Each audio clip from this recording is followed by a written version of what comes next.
Welcome to the podcast, Entrepreneur Perspectives, building and protecting your business one podcast at a time, a CatSource production. In this episode, we discuss outsourcing, Filipino cultural values, and family. This podcast exists in large part because of CASIM, the content marketing team inside Outsourcing. So what does CASIM do? You know how many business leaders need help communicating their story? That's what we do. Content creation and content distribution for business leaders. This provides opportunities, relationships, and a platform for you and your business. Why do we do this? Because at CASIM, we exist to help entrepreneurs create and share amazing content. Learn more by visiting CASIM.com.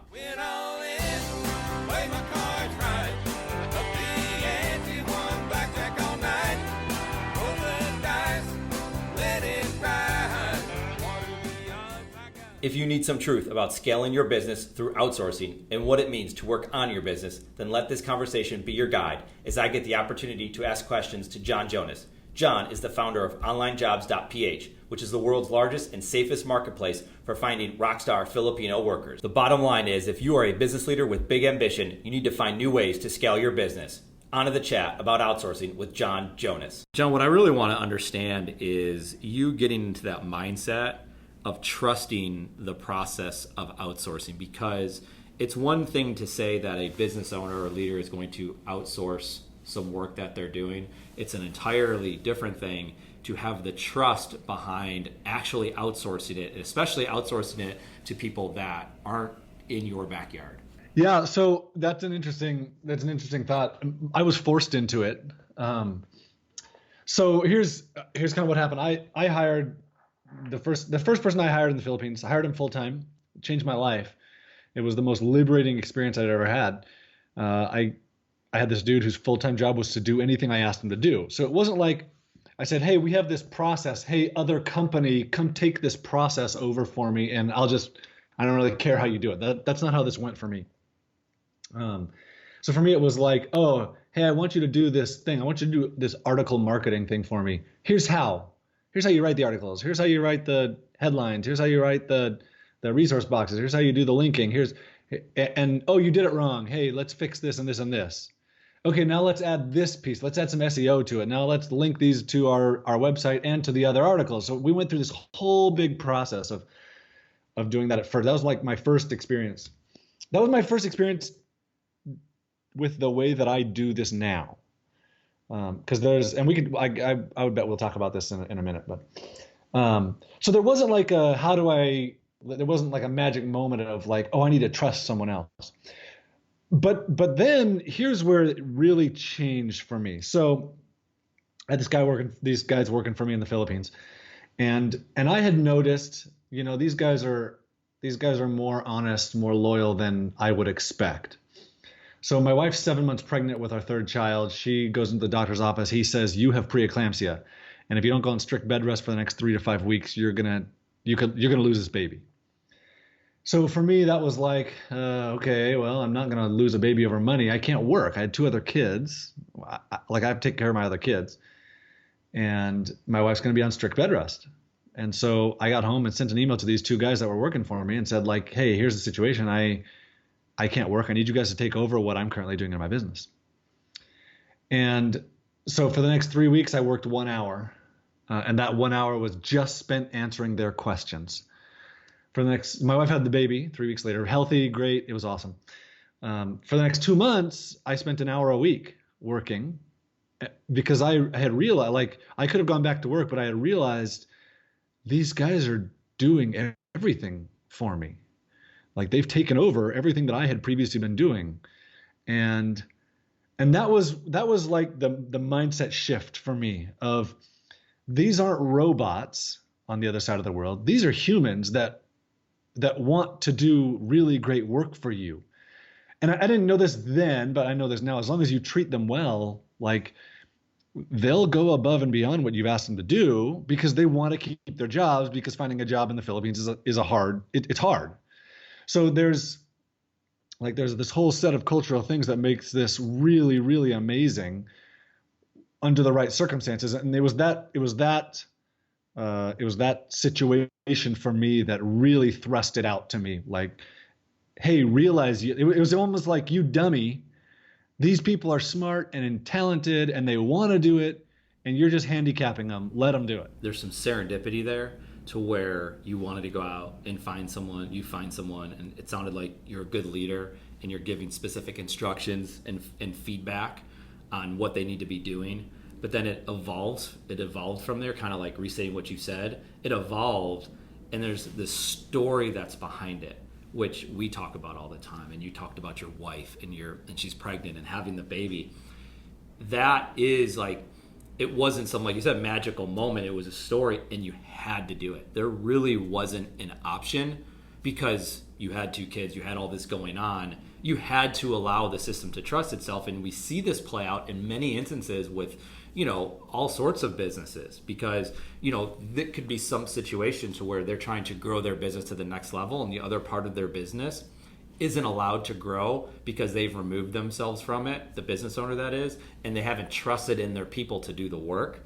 Or it's like you said, there's a situation that comes up that they found themselves behind their desk from 8 to 7 o'clock at night. They're eating bad food, they're never exercising, they're not getting enough rest, and now they have to get away from it, because if not, they're gonna die at their desk, and that's not good, right? So it became this moment where you really didn't have a choice, but you obviously had this mindset to realize, like, wait a second, now you're learning about it, because you're talking about the culture, you're talking about the Philippines, you're obviously now, getting inside of it a little bit more. It sounds like, and clearly we're going to get into that part because you did it with your ebook, but you were learning more about the culture and the type of person that you're working with and what they can and cannot do.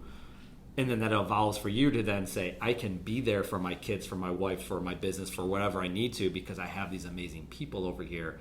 And the trust wasn't just overnight, it was earned, but it also is because it had to. And I think that's an important component of this, is the had to. It had to happen, right? Yeah, totally.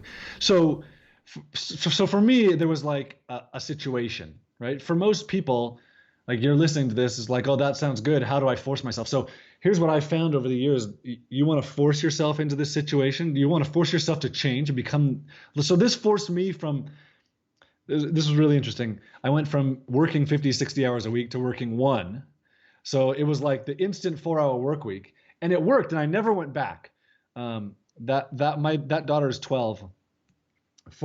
I went back to like 20 or 30 hours a week after that.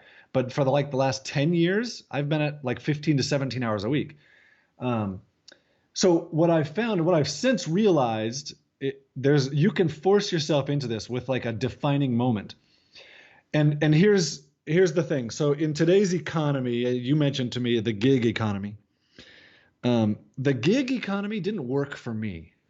Like, I didn't like it. I didn't like hiring someone to do a thing for me, a project. I didn't like hiring someone hourly, and here the reason is because it didn't change me. Like, you hire someone hourly, you don't care if they're busy or not. You don't care if they're not working. If they finish the task you gave them and you're too busy answering an email to give them another task, then you don't really care. So you want to force yourself into this? Go hire someone full time. And in the to me, that meant $750 a month when I did it. I went through an agency the first time. They were paying him $250 a month. So really, I could have hired someone for $250 a month for full-time work, right? And what that changes and forces in you is, you now have to fill that person's time because you're paying for it. I'm paying a salary, right? It's costing me $250 a month. And today it'll cost you, like, to hire that same person, it'll be like $400 or $450 a month for full-time work. So if I give them a task and they finish it, I have to give them another task.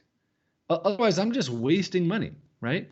And it's not like tons of money, but it forces you to become the CEO of your business. Like, you have to step away from the garbage that you're doing, answering emails and silly stuff, and step out and up and work on your business instead of just working in your business. This is the way that I know of, the only way that I know of to force yourself into working on your business. I was forced into it, but you can force yourself into it.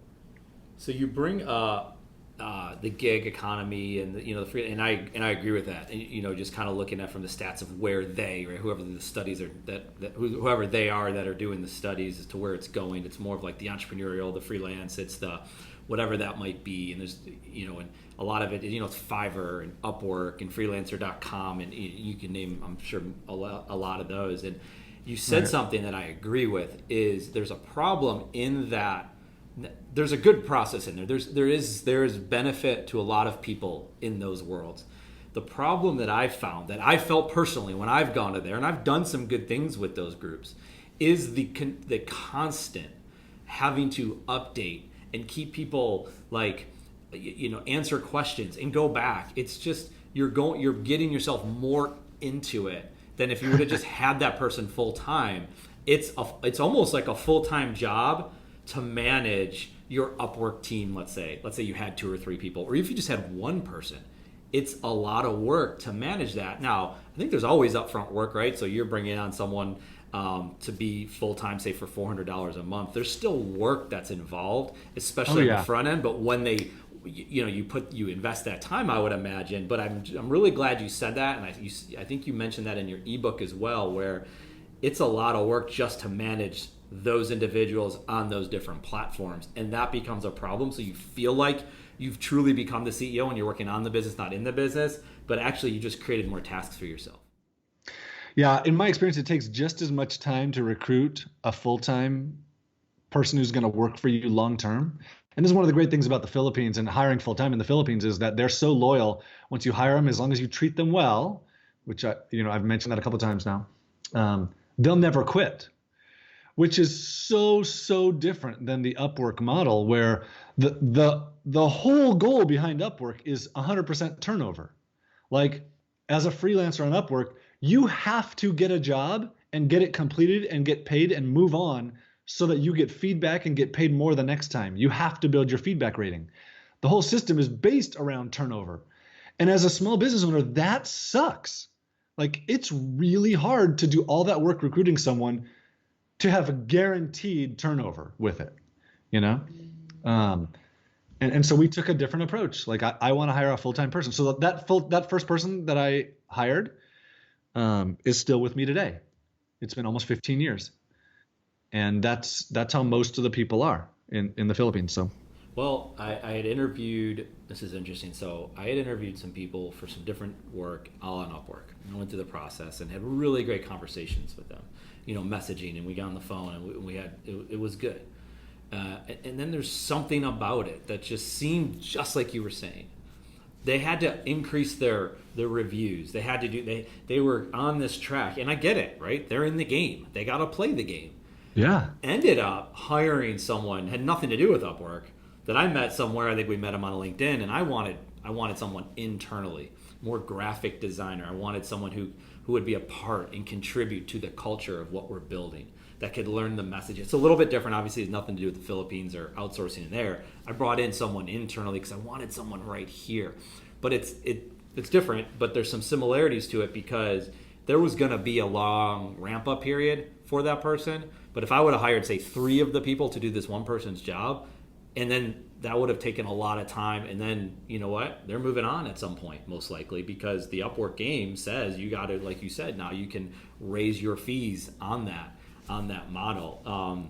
With that kind of point in mind, is it just you in the States and your entire team is in the Philippines? And what do you think about, like, when I bring that up and say I brought someone in internally, that, how do you look at that? That's what we do. It's the same thing. We bring people in internally. So yes, it's not just me. It's me and my business partner and 26 people full-time in the Philippines that work on our business. So we bring people in, they work for us. So like this week I hired a copywriter. Your job is to write copy for us permanently now, every day. You're part of our team. And so another person on my team found this person in the project management system, and she sent me an email and said, "Hey, is this person now part of our team? Because I want to introduce them. I want to bring them in. I want to make them feel welcome." Yeah, they're part of our team now. So we have programmers who, I think the person who's worked for me the longest the longest programmer is 14 years. He's been with me for almost 14 years. But we have a bunch of programmers who work for us. We have designers, and like full time, this is all you do is you do design for us. Webmasters, customer service people, admin people, HR, social media people, content writers. Yeah, they all, like you did, they all work for me in my team. In not in our office because they're on the other side of the world, but Correct. they're in my office. Right. And are they 100% of the time working for you? Like they don't have other gigs, let's call them, elsewhere? I hope not. Okay. But that's how it was played out. I mean, someone might be moonlighting somewhere, but mostly they're working for you. Yeah. Some of them I know are doing other stuff. Sure. But I know they work full time for me. Got it. And I'm their primary focus. Like I'm their primary source of income. And that's a big deal. So like you can hire full time, you can hire part time, you can hire hourly. If you hire part time, whoever that person is working full time somewhere else, right? Like that's just how time works. So we always hire full time, and I want them to only work for me. It's not always the case, but well, then they learn you, right? They understand you. They know where you're trying to go or what you're trying to do with this. And when you say something, they understand you. They understand what you mean by it because they've worked with you and talked with you and done all this. So I like to bounce around a lot too. And you talk about 17 hours, and there's the Tim Ferriss 4-Hour Workweek book and all that. So 17 hours, you say, and there's a one point where you're working 1 hour. I guess my first question is: there's 17 hours. There's a lot of hours, and you have family, you got kids. I have 3 kids myself, and we have a lot going on, and I have other interests. What are you doing, not like super specific, but like work-wise and learning and all that kind of stuff in the non-17 hours that you're managing running your business? You mean in the hours outside of the 17? Like the 17 are managing the business, right? Managing the business. So you have 17, that's there. What are you doing? Obviously you're sleeping, working out, whatever you might be doing, but typically what are you doing that's maybe somehow related to work, or is there none of that? No. There's none of it. Reading, or is it like where you study? Is it travel? No, none of it. I read. I don't read very many business books. I probably should again, but I don't. Like psychology books or philosophy? No. Okay.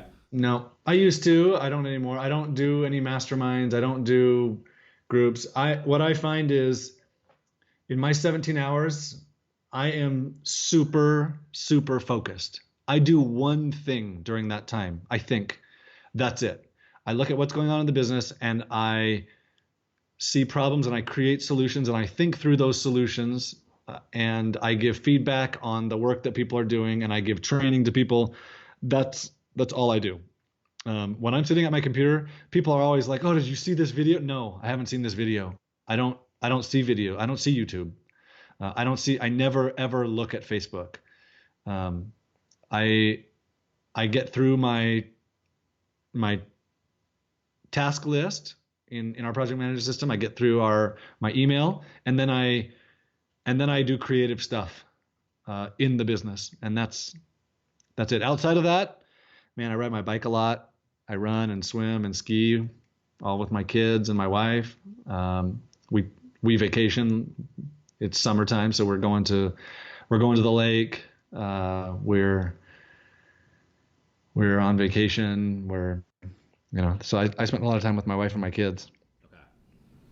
Well, then you're living it, right? I mean, you're saying it exactly, and I think it's important to address that because there's a perception, and I've heard Tim Ferriss talk about the 4-Hour Workweek. It was more of a compelling title. It's of course more than that, and someone could actually have multiple businesses is kind of the idea, right? And you can have multiple streams of income and doing multiple different things. You're not in it all the time working, right? Like you said, 50, 60, 70, 80 hours a week.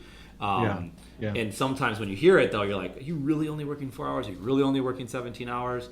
But understanding it and seeing the focus, I can hear it, right? I can read it in your book. I can see it on your website. I could hear it in your voice, which is most important.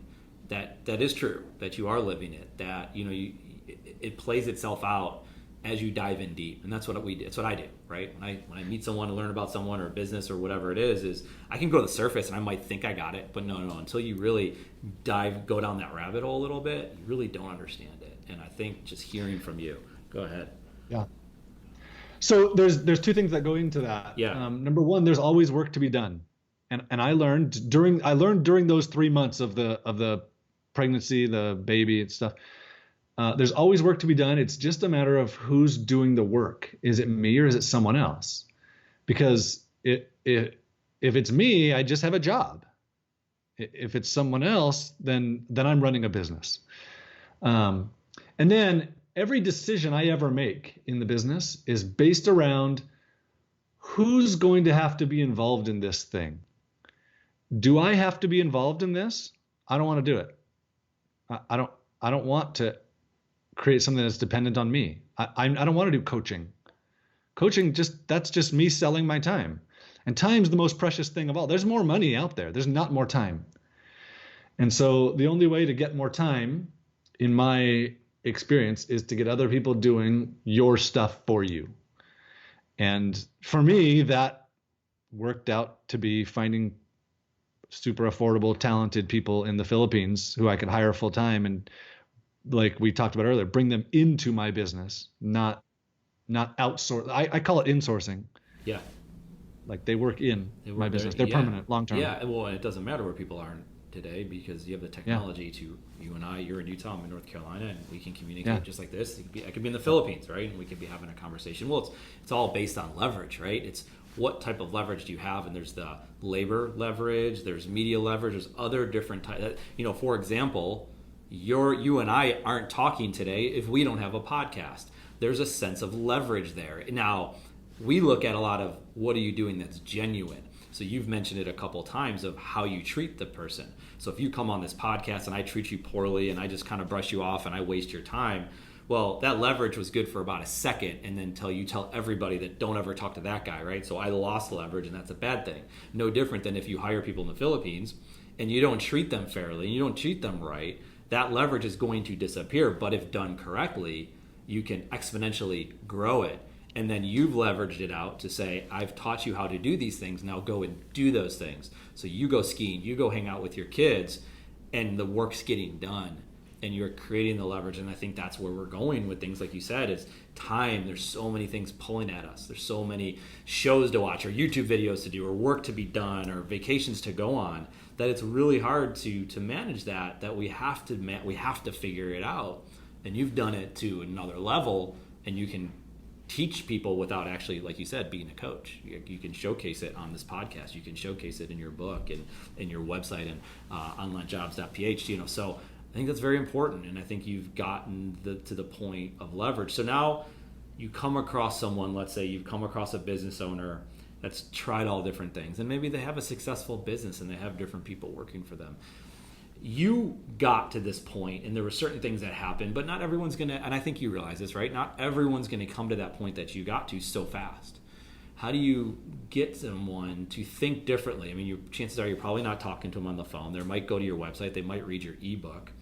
What's a way that you can get to that business owner? Because I get the sense you wouldn't be on this podcast if you really didn't want to just help somebody out. Yes, it would be great if they went to your website and they went to hire some freelancers, they went to hire some insourcing, right, in the Philippines through your website. How do you get someone to think differently about their business for the person that's, you know what, they're not saying they want to do it, but you deep down know that's what they want or need? So what I often find is that people avoid it because it's expensive and it's painful. Like, I mean, the experience that I had before I hired someone in the Philippines, I had hired people in India, and man, it was so hard. And I think most people think that's what outsourcing is. So you have to hire locally. And locally it's expensive, right? So what I have always found is if you'll go and look at some of the profiles on onlinejobs.ph, just go look, just browse, like search design, and just go look and see the talent levels and the cost. And usually that's what changes people's minds, is like, oh my gosh, I can hire this dude who's done user interface design, and he speaks perfect English, and he's $600 a month for full-time work. Like, that's crazy, right? Because I thought a full-time part-time user interface designer was $90,000 a year. That's usually what I see will change people's minds, is just look and expose yourself to some of the profiles that exist. I mean, we're approaching 1 million profiles on onlinejobs.ph. So literally anything that can be done online, that can be done on a computer, that can be done on a phone, can be done. You can find someone on onlinejobs.ph to do it, or wherever you're going to hire someone. You want to go through an agency to find someone, whatever. But you can find someone to do it. It's giving that person, like we're talking about, picturing that business owner or leader that's trying to hire it. It's like, you need just check it out, right? Just give it a look, see what it can do, and it might be that eye-opening experience. And that's the way in a lot of businesses. Just give me an opportunity to show you what we can do, or what you can do for yourself, because that's really what it's about. Now, there's a lot of organizations that exist. So you look at us, right? We've outsourced. I don't consider ourselves Bank of America.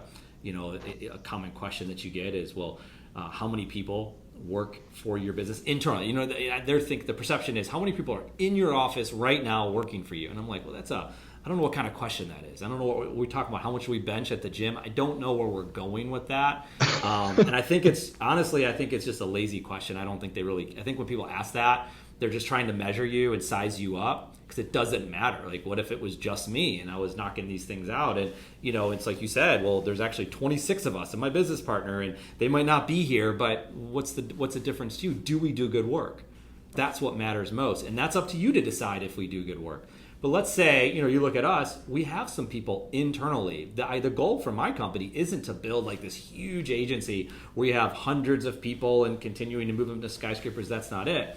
But I do think there's this opportunity to kind of have a hybrid approach, because there's certain people we like to have around, and they like to be around and like to help them out in their career.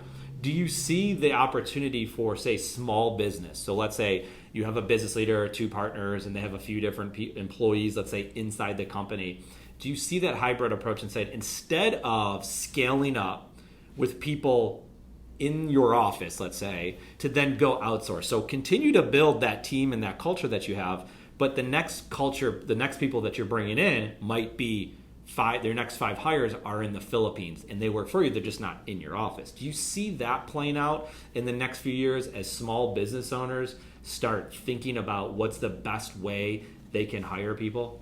Yeah, like you have someone working in your office. Great, hire them a virtual assistant. Hire them someone to make them more effective. It doesn't have to be someone working underneath you. Get someone working underneath someone else in your business, and see if that increases that person's output, because everybody has crappy tasks, right? Everybody has junk that they do. Get that junk off of your plate, and off of your plate or off of someone else's plate, to the point where you don't think about those things, where they don't even become part of you anymore. Like, this isn't your thing. So like my team, I did this with our customer support. I don't see or think about or anything with support issues anymore. Like, that doesn't come to me. I don't even right? They take care of it. And that's such a big deal, to have your brain be able to focus on specific things and not have to switch tasks and focus on something dumb that doesn't matter to you, right? So yeah, do I see this going that direction? Like, you have a hybrid approach? Yeah, for sure. Just make the people you have more effective. Yeah, I love that. No, I think it's spot on. And I think there's a lot of people that we talk to, business owners, business leaders, all the time. And it's an issue. Hiring, managing, training, outsourcing. How do we do it? And we often get hired as an outsourced approach, meaning they needed a marketing group to come in there and help them with these different things. And they want someone here that can show up and maybe do some video work and pull the content right and do all that. So we are playing that role. We just happen to be in the United States. So I understand the value of outsourcing, and I know business owners out there might not be there yet because they feel like they need to do everything in-house. We had this guy that I'm very fond of that's in the Charlotte area as well. He's from New Jersey, but he's He's a business coach, but not like the business coach in the sense of like everyone's a business coach. No, there's just something about him. It's just he's a good guy to talk to, and he always talks about business owners. And he's one guy, and he's got an assistant working for him, but he is talking about letting go. There's so many business owners out there that have this fear of letting go, and I think you touched on it throughout this conversation, but especially at the beginning. It's not easy for that person that really is the expert in their business, or so they feel that way, to let go of that task, of that project, of actually the business. I mean, I've gone through these things myself. It sounds like you have as well. I think we all do it.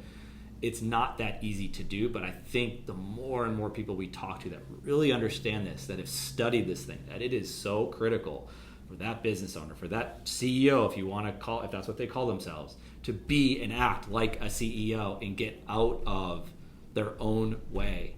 And clearly you lived it. And I think that's important that other business owners hear this, because that's what they need to do, right? I mean, it's like, it was so obvious to you, and you're out there and you're so strong opinionated about this, that it's time to let go and trust other people to do this work, if you can be a good leader and help them do this work, right? Yeah. Yeah. So let me give you something that's contrary to what everybody else tells you. In fact, I saw Gary Vaynerchuk posted a video recently that said, hire people to do the things that you don't know how to do and do what you're best at. Dude, that is terrible, terrible advice. Under 95% of circumstances. The one situation where that is great advice is you're really, really good at sales for your business. Yep. All right, fine. Don't outsource sales and hire other people to do other stuff that you don't know how to do. Otherwise, the way to get rid of things, to let go of things, is to hire someone to do something that you know how to do, that you are doing. And then you're not really letting it go. You're teaching someone else to do it how you want it done, and then they're doing it how you would do it, and you just freed up some time on your own. Which, this is how most entrepreneurs are. Most entrepreneurs don't want to let stuff go. I'm the only one who can do this. When the reality is, if you were to teach someone to do it how you do it, and that's who you hire for, like, oh, you're doing Facebook marketing, right? Sweet. Hire someone whose English is really great and teach them how to do Facebook marketing how you do it, right? Hire someone who has a similar personality to you, who's gonna do it for you, and you're gonna teach it, and they're gonna do it wrong, and you're gonna correct it, and they're gonna do it wrong, and you're gonna correct it, and then they're gonna do it right, and you're done. And there's 2 hours a day back in your life. Most people, I hear this all the time, like, do what you're good at. Like, I'm really good at programming. Programming doesn't run a business, like that doesn't make money. I'm really good at design. Well, sweet. You can make $80,000 a year. Good for you. And you're capped. You're doing design work. You're capped. Right. It's just how many hours can you put into it? Right. You're trading time for money. So, and you make a good point about sales, because I completely agree with it. That's hard to outsource. So let's say you have a business owner that's good at a lot of different things that you talked about and has no problem training someone how to do design, social media, writing, business, HR, whatever the different things that go into it. They really don't know how to code, whatever coding that might be, whether it's websites or who knows. There's all sorts of things and creating systems, right. And they're just not good at it, but they know they need, CRM systems, and they have to build a database. Like, that's just not easy. Right. You're gonna have to hire someone in that. I mean, there's always, it's never nothing's black and white, right? There is, but there's exceptions to the rule, I guess. So if I'm really good at all those things you talk about, but I need someone who can code and database build stuff for me, is that when it's okay then, in your opinion, to then go out and outsource that? But just as you also learn it, perhaps, is what you're saying. And so here's the thing. If you're really good at something and you're doing that full time and you want to get something else done, and this is, I think, your experience with Upwork, you're doing your thing full time and you want to get something else done that you don't know how to do. Now you just added more time to your plate, because managing something that you don't know how to do takes more time. It's hard. And so what you should do first is get some time off of your plate, get some stuff done that you're currently doing. Then at that point, it's so much easier to spend the time and to have the mental energy to focus on the programmer that you don't know how to code. So now you need to hire a programmer. It's okay because you have the time. Instead of I'm already working 50 hours a week, now I have to work 60 hours a week to manage this process that I don't understand, right? Instead, if you were to cut your time down to 35 hours a week, then your brain's a lot more clear to manage this process, and it takes you 6 or 7 hours a week to manage it. Now you're up to 40, right? So yes, you can hire people to do things you don't know how to do. If this is your 10th hire and you're super used to working with other people and giving instructions and getting work done that's slightly different than you expected, great. Go ahead and hire whatever you want. Hire a programmer that you don't understand. If it's your first time hiring, you will have such a better experience if you will hire someone to do something you know how to do. And then like, yeah, I understand you need a website built. I get it. Hire that person after you've already had the experience of working with someone else. Sure. Yeah, because there's a lot to go through, right? And a lot of mistakes to be made, and it's on the job learning type of environment, right? So the question becomes 17 hours a week, right? And what if people just like the work, they like work? And I kind of know where you're going with this, right? That you're not saying, and I think maybe rephrase it, you're not telling someone, go work 17 hours a week like me. Your passion, instead of riding a bike, like, I don't like riding bikes, right? You want to work, you want to study, you want to read. Well, it's freeing you up, and you said this word earlier, to think. And I think a lot of times business owners go to the office and they work through tasks all day, every day. And when they leave, they did tasks. And that's important. Some of them were important, but I guarantee you not all of them were. They're not thinking enough. They're not strategizing. They're not working through things. However they do that. And I think what you're saying is if you want to work 60 hours a week, go work 60 hours a week, but create those hours should be put towards thinking and bigger things and over business and building new businesses. Are my assumptions correct in what you're saying? You're not telling that person to say, you have to do the 4-hour work week or the 17-hour work week, right? No. So I have two thoughts on this. Number one, I love what I do. I love working. I love creating something new. I love programming. I love working with a programmer, getting them to do something. I love the marketing creation process. But I love my kids more. Like, and in my experience, it's all about time. Like, kids need time. I love my wife more. So I'm good friends with Russell Brunson. And every time we spend time, like we just spent a week together at Lake Powell. And every time we do that, we both come away being like, dang, I need to be more like him.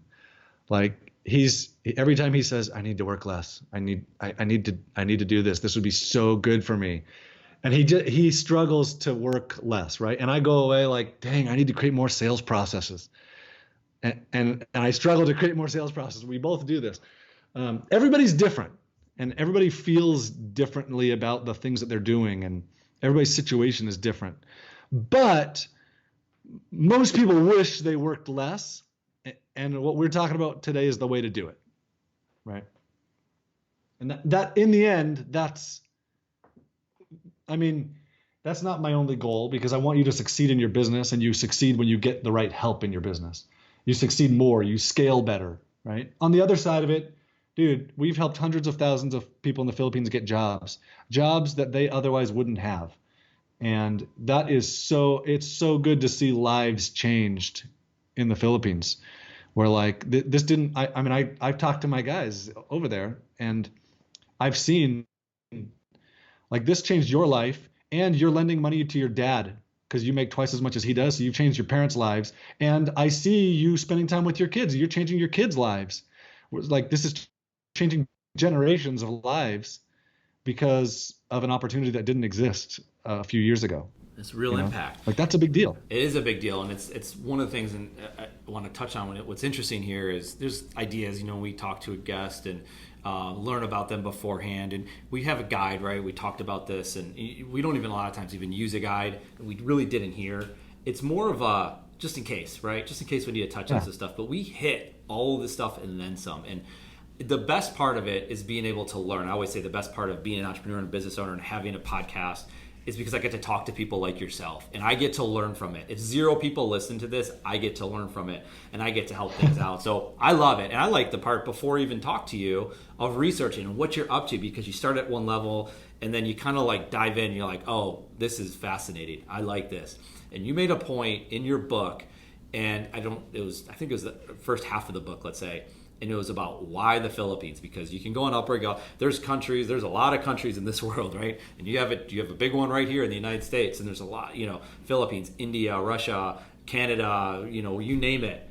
Why? And you've talked about the people and changing in culture and all this kind of stuff. And you've talked about loyalty, but why the Philippines now? And I'm assuming that's how you feel about going forward. Is the place for this type of outsourcing, insourcing, you called it.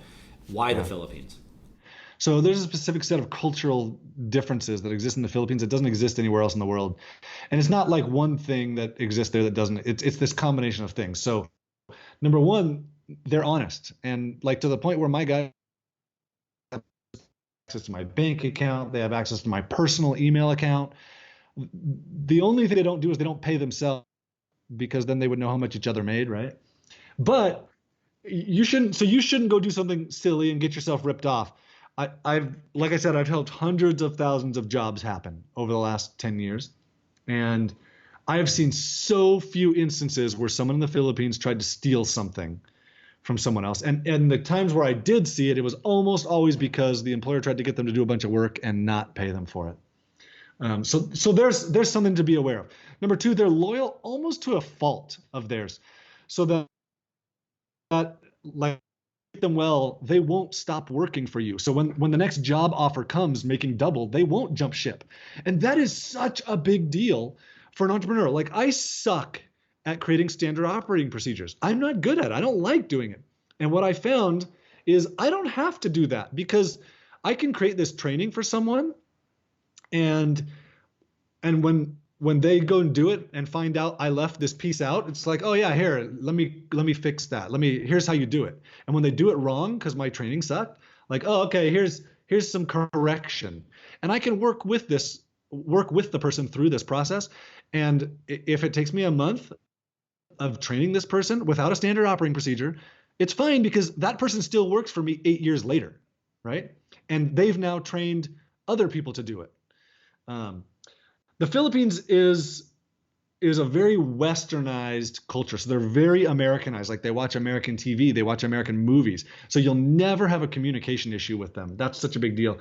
They also have computers and internet access everywhere. So almost everybody there has a computer with internet. So you don't have to go through a service to find someone, like I did, where, I was paying $750, they were paying $250 a month.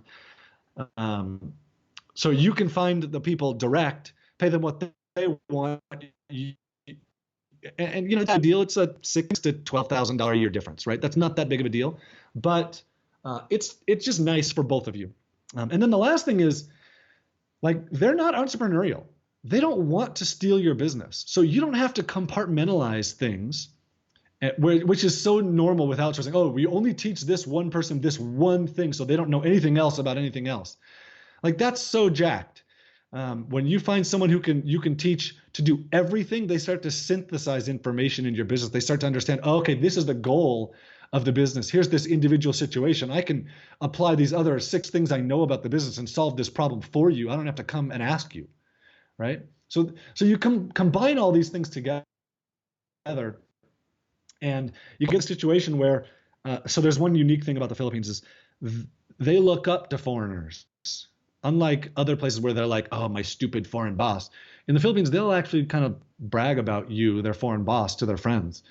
So you get the situation where you give them a full-time job, which is hard to find in the Philippines. They're working for a foreign boss, so it kind of elevates their social status. They're a pleasing culture. They want to make you happy. They want to make this work long-term because they have a good job. They're making good money doing it.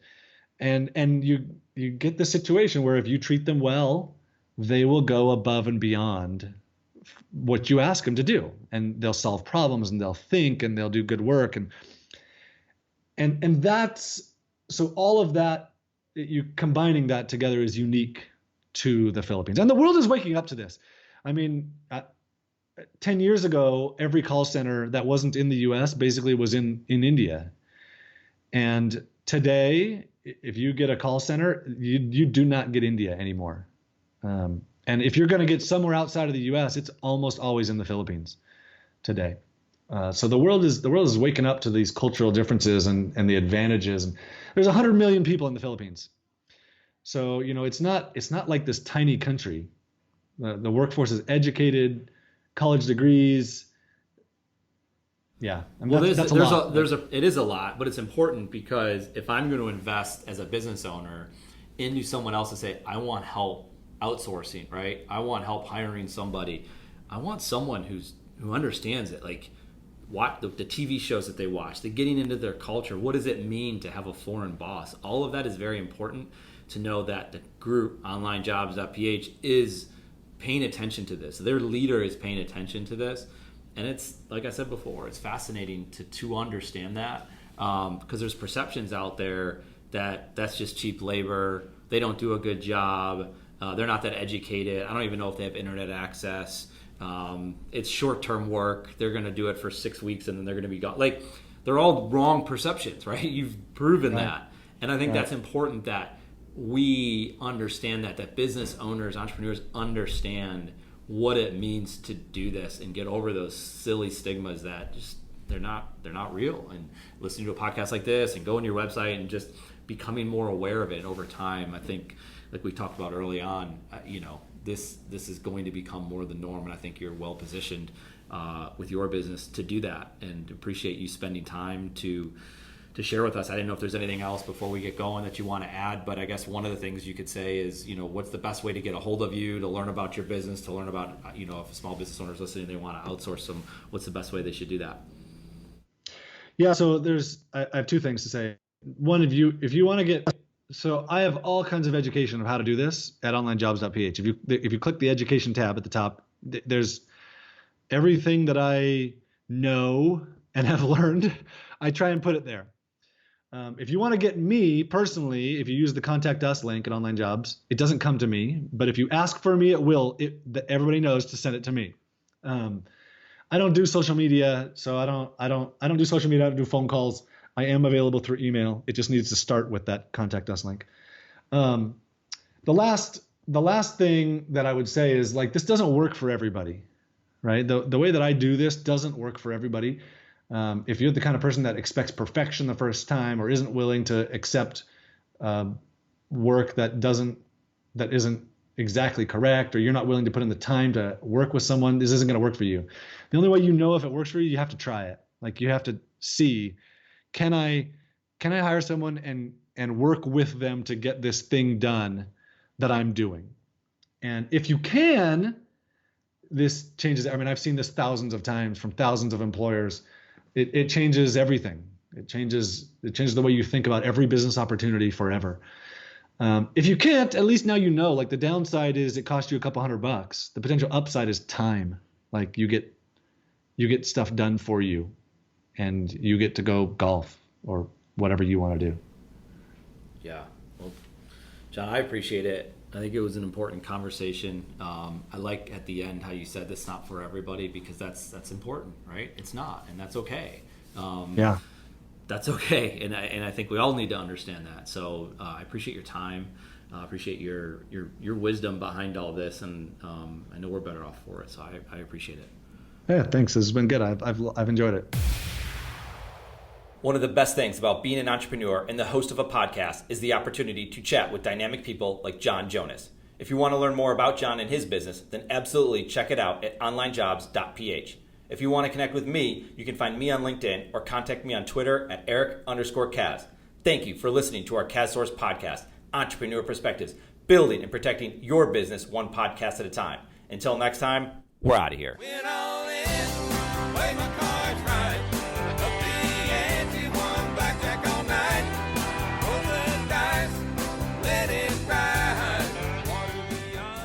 This podcast exists in large part because of Casiem, the content marketing team inside Outsourcing.